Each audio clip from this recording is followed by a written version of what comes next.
Le thème s'intitule « La paternité spirituelle ». Dis à ton voisin « La paternité spirituelle ». Qu'est-ce que c'est la paternité spirituelle? Alléluia. Alors, c'est un thème qui, on pourrait faire en dire beaucoup. Je vais enseigner ce thème avec l'aide de Dieu. Vraiment, je demande à Dieu de m'aider parce que ce sont des thèmes très profonds spirituellement, mais il est important que vous soyez enseignés dans la parole de Dieu. Alléluia. Amen. Alors, là, je vais vous encourager à prendre vos Bibles, si vous avez de quoi noter, même avec un stylo ou sur votre smartphone.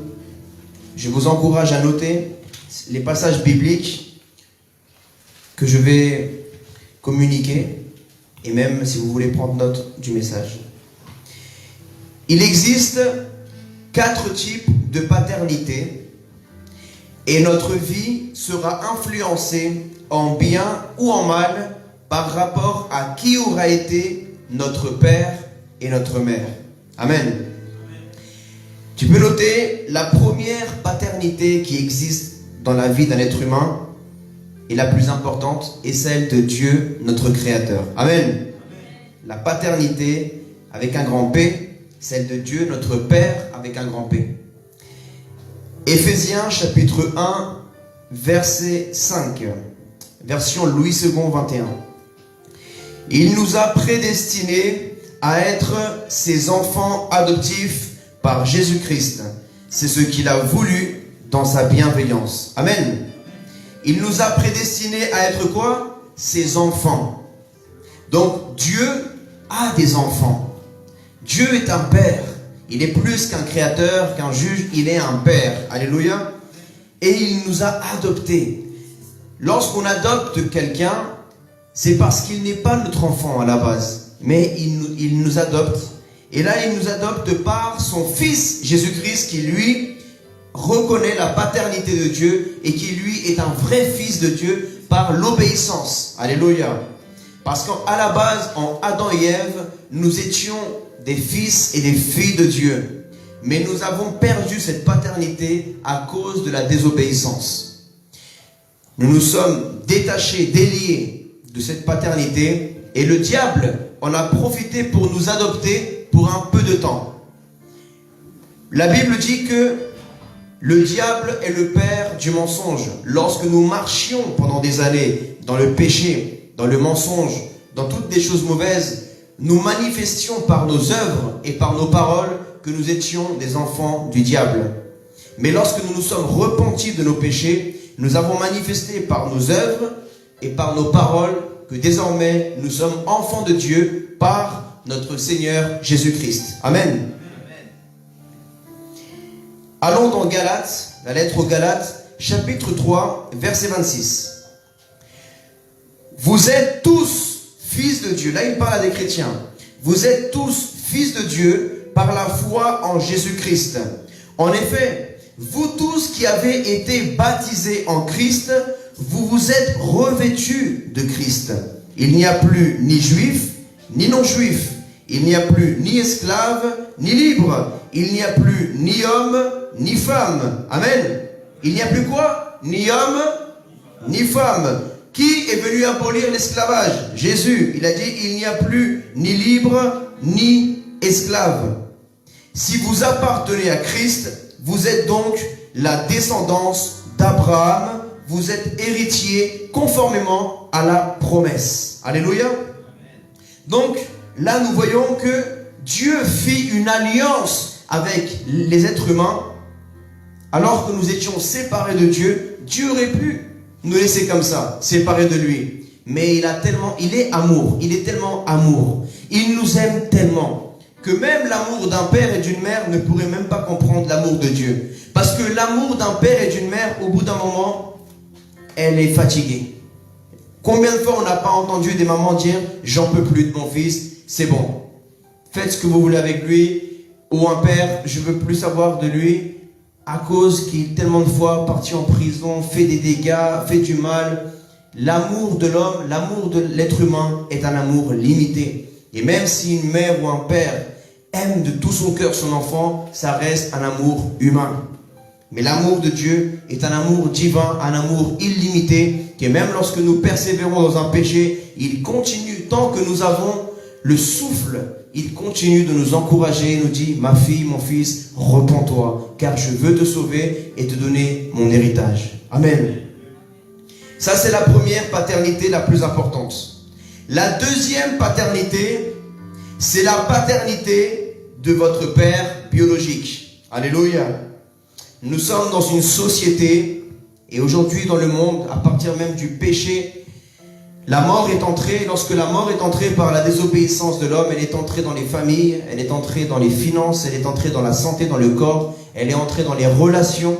Donc, la mort a atteint également beaucoup, elle a atteint toute la société. Et de plus en plus, les familles sont fragilisées. Pourquoi les pays sont fragilisés? Parce qu'un pays est composé de plusieurs familles.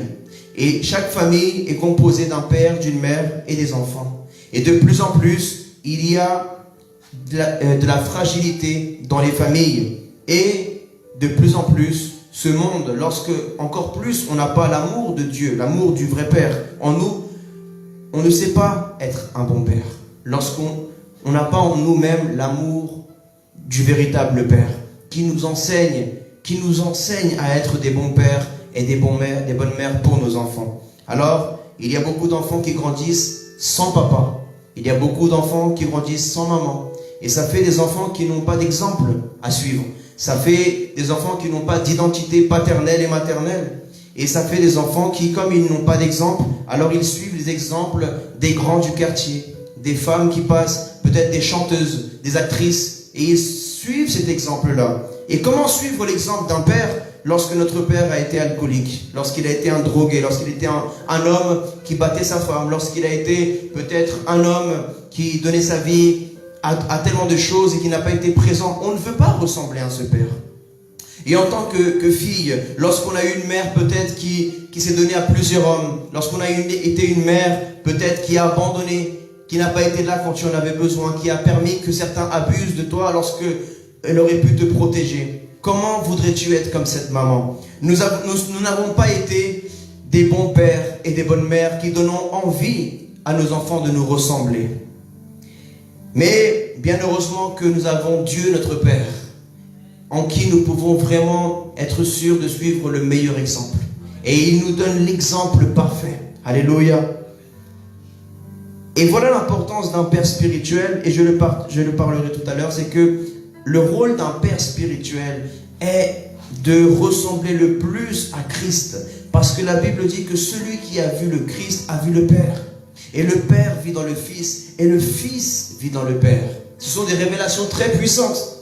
Et le rôle d'un père dans la foi, c'est d'être un exemple pour son fils spirituel ou sa fille spirituelle. Mais là, nous parlons de la deuxième paternité, celle d'un père biologique. Bibliquement, elle est dans Genèse, chapitre 4, verset 1. Adam eut des relations conjugales avec sa femme Ève. Elle tomba enceinte et mit au monde Caïn. Elle dit, j'ai donné vie à un homme avec l'aide de l'Éternel. Adam fut le premier père biologique de l'histoire. Ève, la première mère, et Caïn, le premier fils naturel. Nous avons vu qu'à cause du péché, de la désobéissance, à cause du péché, de la désobéissance de Adam, la mort est entrée dans le monde. Et lorsque la mort, est entrée dans le monde, elle est entrée en l'homme. Et l'homme, en donnant la vie, a donné une vie adultérée avec de la mort. Voilà pourquoi un esprit de mort est venu dans la vie de Caïn, qui a fini par tuer son frère Abel. Je ne sais pas, dans tout ce que vous fondez dans votre vie, faites en sorte que vous persévérez dans la sainteté. Amen. La sainteté corporelle, comme je l'ai prêché la dernière fois, la sainteté des pensées, la sainteté des yeux, la sainteté de la bouche, des oreilles, la sainteté du toucher, la sainteté financière, toutes, il marche. La sainteté, est-ce que celui-là il résonne un peu trop? Excusez-moi. Alléluia. Alléluia, alléluia. Merci. Donc, je crois que c'est bon. Alléluia. Donc, nous voyons par là que Adam lui-même ne fut pas un très bon exemple pour son fils. Lorsque Adam a chuté de la gloire de Dieu, sa vie a changé, son apparence a changé, et nous ne savons pas comment était sa relation conjugale avec Ève. Nous ne savons pas ce qui s'est passé, qu'est-ce qui a pu se passer dans l'enfance de Caïn. Comment Adam et Ève ont éduqué leurs enfants, de telle sorte, que s'est-il passé dans la vie de Caïn? Que s'est-il passé dans l'éducation de Adam et de Ève pour que Caïn devienne un meurtrier? Que s'est-il passé? La faute était de Caïn, mais Adam et Ève avaient quand même une part de responsabilité. Car s'ils auraient suivi le commandement de Dieu, cela ne serait sûrement pas arrivé dans la vie de Caïn. Il n'aurait pas tué son frère Abel. Amen.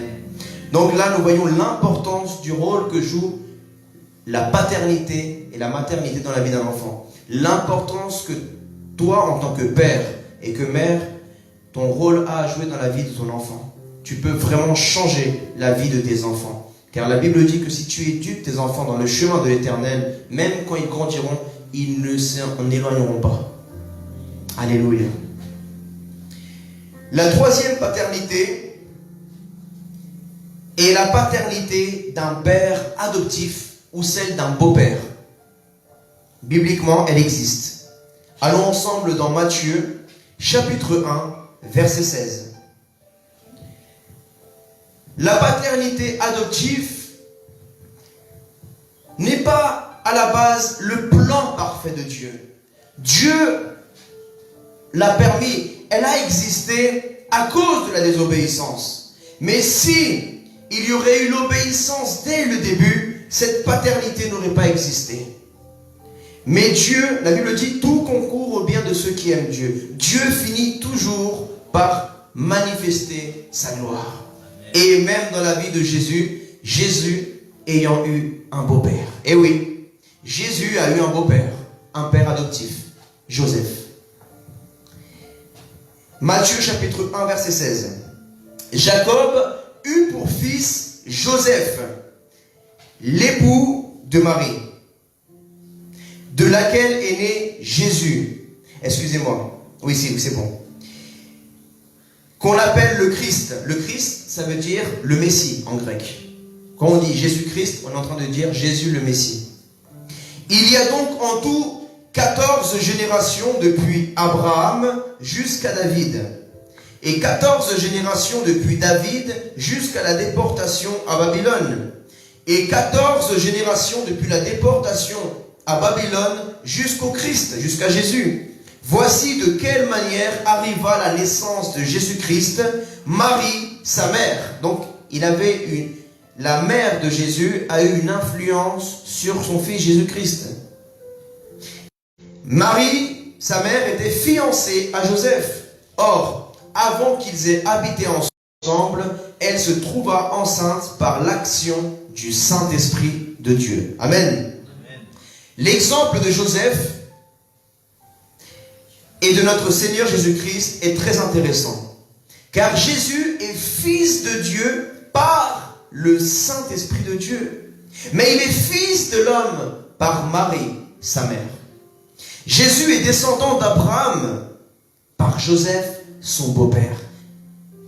Une connaissance, Jésus est de son beau-père, cela veut dire que les 4 types de paternité transmettent un héritage différent les uns des autres. Par exemple, Jésus a hérité de la connaissance du métier de charpentier par son beau-père, Joseph. Une connaissance ou une fonction sont aussi un héritage dans la vie d'un homme ou d'une femme. Vous savez, quand parfois on transmet de génération, que tu es boulanger de génération en génération, certains sont peintres, certains sont sportifs, certains sont marins, certains sont aviateurs. Voilà. De génération en génération. On peut transmettre une connaissance, on peut transmettre l'onction, on peut transmettre des richesses, on peut transmettre des biens, on peut transmettre par un héritage. Mais un héritage uniquement ceux qui sont appelés fils et filles. Amen. Si tu n'as pas reconnu la paternité de cet homme dans ta vie, tu n'auras pas l'héritage. Si tu n'as pas reconnu la maternité de cette femme qui est ta maman dans ta vie, tu n'as pas d'héritage. Et c'est très intéressant cette paternité adoptive de beau-père. Elle est très intéressante parce que vous allez voir que Jésus est descendant d'Abraham, non pas par Marie sa mère, mais par Joseph son beau-père. Ça veut dire que c'est très intéressant. Il n'est pas descendant d'Abraham, en tout cas par le lien parenté de père, par la descendance généalogique de père. Il n'est pas descendant physiquement, biologiquement, par le sang humain. Jésus ne pouvait pas être descendant d'Abraham et d'Adam par le sang, sinon son sang aurait été souillé et contaminé par le péché. Mais le sang de Jésus était pur. Donc, comme je vous l'ai déjà enseigné, il était le second Adam. Il était le second Adam. Car le premier Adam, en désobéissant, avait fait du diable son père. Mais le deuxième Adam, qui est Jésus, par son obéissance spirituelle, a fait de Dieu notre Père. Amen. Donc, l'héritage que nous avons par Adam, c'est le péché, la mort éternelle. Et l'héritage que nous avons de Dieu par Jésus-Christ, c'est la vie éternelle qui est le royaume des cieux, la sainteté. Amen. Donc nous voyons que même un beau-père peut changer le destin de son beau-fils ou de sa belle-fille. Une belle-mère peut changer le destin en bien ou en mal de son beau-fils ou sa belle-fille. Si Jésus n'aurait pas été le beau-fils de Joseph, il n'aurait sûrement pas appris le métier de charpentier. Mais ce métier-là lui était nécessaire. Parce qu'à travers ce métier, il allait apprendre même des choses qui allaient lui servir dans son ministère. Le métier de charpentier, je n'ai pas été charpentier, mais j'imagine que c'est à l'époque, c'est plus avec les grosses machines aujourd'hui. Aujourd'hui, on fait des chaises en quelques heures. À l'époque, ça prenait plusieurs jours pour fabriquer une table, une chaise. Ça prenait un métier de beaucoup de patience, un métier de précision, un métier où il fallait prévoir, je ne sais pas, tellement de choses. Il fallait être ingénieux. Et Joseph a transmis tout cela. Donc, nous voyons par là que même si quelqu'un n'est pas ton fils naturel, tu peux quand même transmettre une éducation, une bonne éducation à quelqu'un que tu adoptes comme ton fils ou ta fille. Et la quatrième paternité, c'est le thème de ce message, c'est la paternité spirituelle ou la paternité, le père dans la foi. Amen. Nous la remarquons dans la Bible, dès l'Ancien Testament, la paternité dans la foi existe dans l'Ancien Testament et dans le Nouveau Testament. Ce n'est pas que, comme nous sommes plus sous la loi, ça n'existe plus, non. Elle existe d'autant plus, parce que dans les temps anciens, ils n'avaient pas la révélation de Dieu, Yahvé, en tant que Père. Ils le connaissaient en tant qu'ami, et en tant que Seigneur, Adonai, mais ils ne le connaissaient pas comme Dieu notre Père avec un grand P. Cette révélation a été donnée par Jésus-Christ, car nul ne connaissait le Père en tant que Père, si ce n'est le Fils de Dieu, Jésus-Christ. Dans la deuxième lettre des Rois, dans l'Ancien Testament, chapitre 2, verset 11.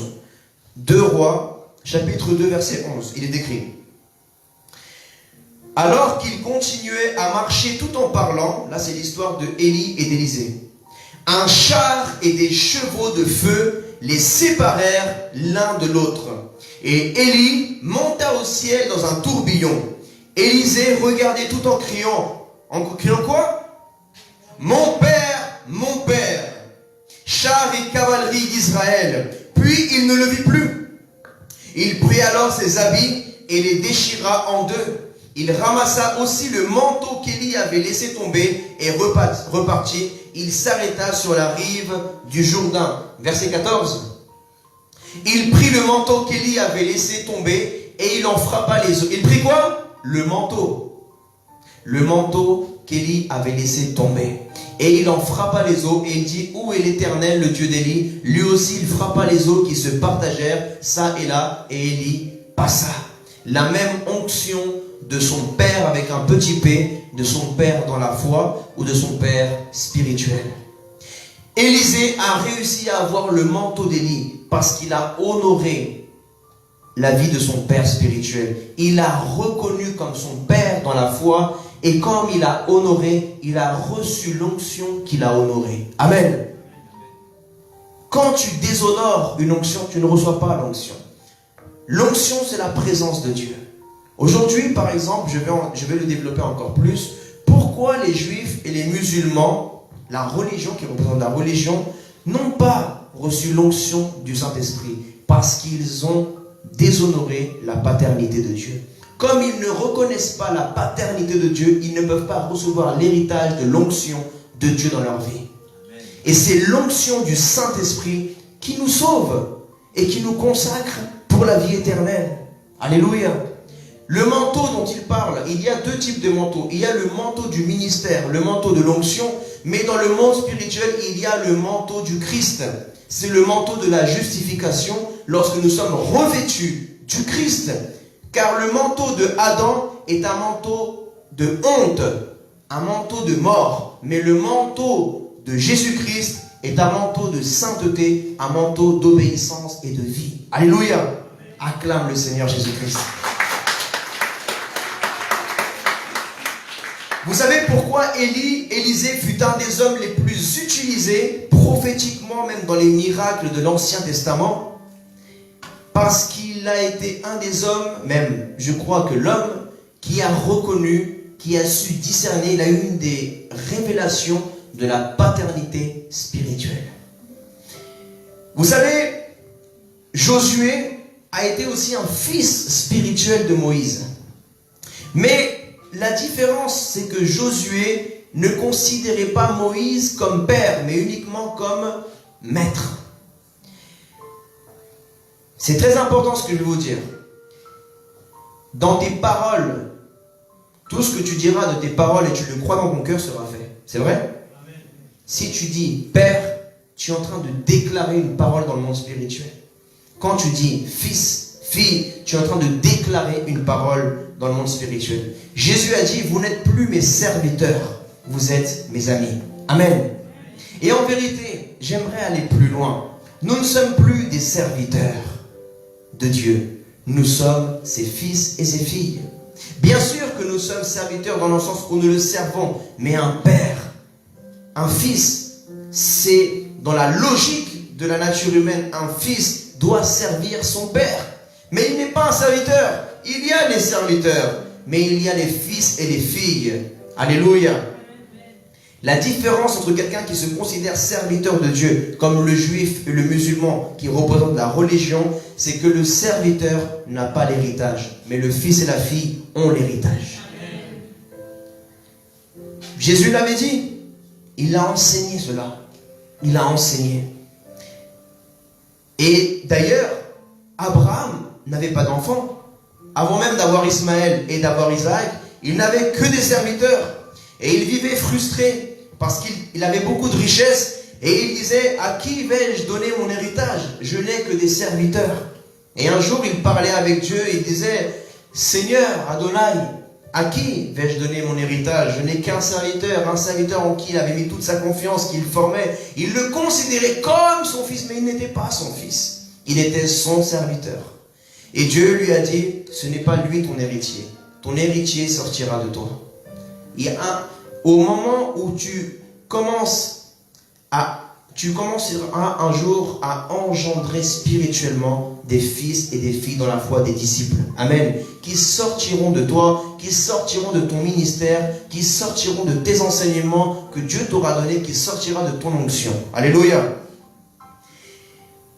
Cette paternité spirituelle n'existe pas que dans l'Ancien Testament. Elle existe aussi dans le Nouveau Testament. Allons à la parole de Dieu, dans la première lettre à Timothée, chapitre 1, verset 2. L'apôtre Paul, un des hommes, un des juifs les plus érudits de l'histoire, pharisien, né de mère juif. Il était un homme qui avait été enseigné par Gamaliel, un grand maître de la loi de l'époque. Il connaissait très bien la parole de Dieu. Il était maître de la loi. Et sa révélation de la loi n'avait posé aucun problème pour appeler Timothée mon enfant véritable dans la foi. Alors que lui-même avait la connaissance que Jésus avait dit, tu n'appelleras personne père. Cette parole est très forte. L'apôtre Paul connaissait l'évangile. L'apôtre Paul savait que Dieu est le Père avec un grand P et que nous sommes ses enfants. Alors s'il aurait été pas possible d'appeler quelqu'un mon enfant et de prendre le rôle d'un père dans la vie d'un disciple, alors de la même façon on n'aurait pu ni appeler un pasteur ou quelqu'un qu'on reconnaît comme son autorité spirituelle, on n'aurait pas pu l'appeler père dans la foi, et non plus un serviteur de Dieu, une servante de Dieu n'aurait pu dire ma fille dans la foi, n'aurait pas pu oser dire cela. Mais si l'apôtre Paul a osé dire cela, c'est que par la révélation qu'il avait, c'était permis. Parce que nul n'a vu le Fils, sinon nul n'a vu. Le Fils est l'image visible du Père invisible. Amen. Donc l'autorité du Père est manifestée par son Fils Jésus-Christ. Voilà pourquoi il a dit, celui qui m'a vu a vu le Père. Pourtant le Fils n'est pas le Père. Le Fils n'est pas le Père. Il a dit, le Père est plus grand que moi. Mais il a dit aussi, le Père et moi, nous sommes un. Le Fils vit dans le Père et le Père vit dans le Fils. Parce que c'est un mystère spirituel. Lorsque l'Esprit de Dieu vit en toi, l'esprit de paternité et de maternité vient en toi. Et quand tu feras des disciples, ce n'est pas pareil l'amour que tu portes à une brebis, quand tu dis tu es ma brebis, que quand tu dis tu es ma fille, tu es mon fils. Est-ce que tu donnerais ta vie pareil pour une brebis que pour ta fille ou ton fils? Si tu vois un mouton, tu serais prêt à sacrifier ta vie pour un mouton, une brebis, plutôt que de sacrifier ta vie pour un de tes fils ou une de tes filles? Sois sincère. Arrête de faire genre. Tu vois un mouton qui se noie. Tu vois ta fille qui se noie. Tu vas dire que tu sauteras sauver le mouton plutôt que ta fille ou ton fils? Sois sincère. Tu sauteras sauver ta fille ou ton fils. Ça, c'est un niveau de lait.